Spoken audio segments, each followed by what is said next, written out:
Salam dəyərli izləyicilərim, kanalıma xoş gəlmisiniz. Bu gün sizlər üçün miksersiz, tez başa gələn ləzzətli piroq hazırlayacağım.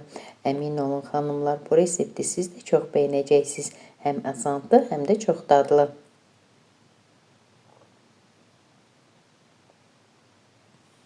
Başlayaq hazırlamağa. Bunun üçün əvvəlcə qabın içərisinə 200 ml stəkanla 3 stəkan un tökürəm. Üzərinə 1 ədəd vanilin,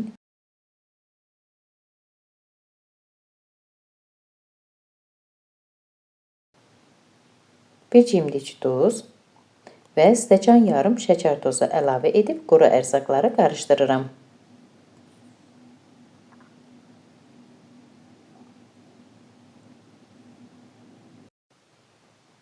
Daha sonra üzərinə 3 ədəd yumurtanı tökdüm. Kənarda 1 stəkan qatığın içərisinə 1 dolu olmayan çay qaşığı soda əlavə edib qarışdırdım.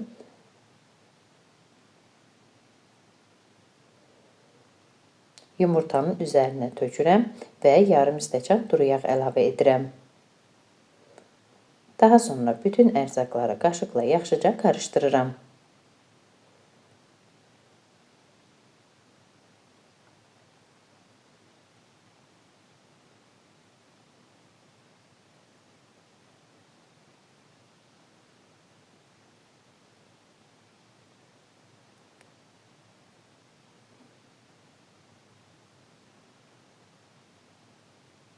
Belə bir qatılıqda xəmirimiz alınır.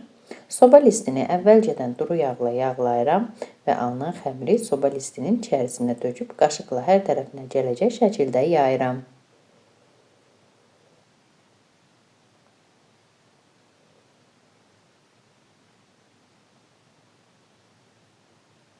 Üzərinə isə cem tökürəm. Zövqə görə hər hansı cemdən istifadə edə bilərsiniz. Mən çiyələk cemindən istifadə etdim.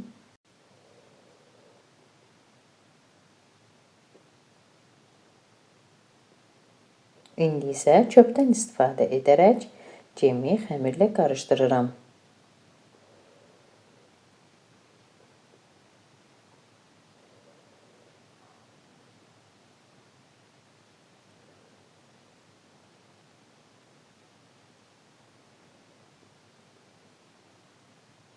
Daha sonra piroqu əvvəlcədən qızdırılmış 160 dərəcəlik sobada alt üst rejimdə bişirirəm.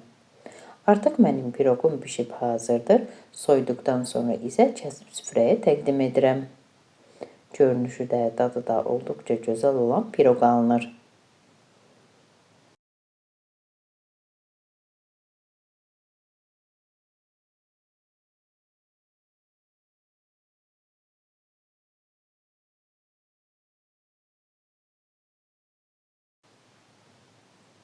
Piroqun üzərinə bişirən zaman zövqə görə qoz ləpəsi də dökə bilərsiniz.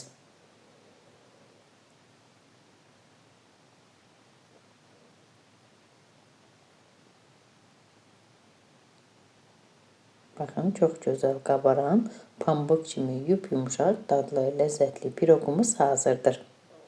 Əziz xanımlar, əgər siz də mənim reseptimi, kanalımı bəyəndinizsə, resepti yaxınlarınızla bölüşməyi, mənə abunə olub dəstək olmağı unutmayın.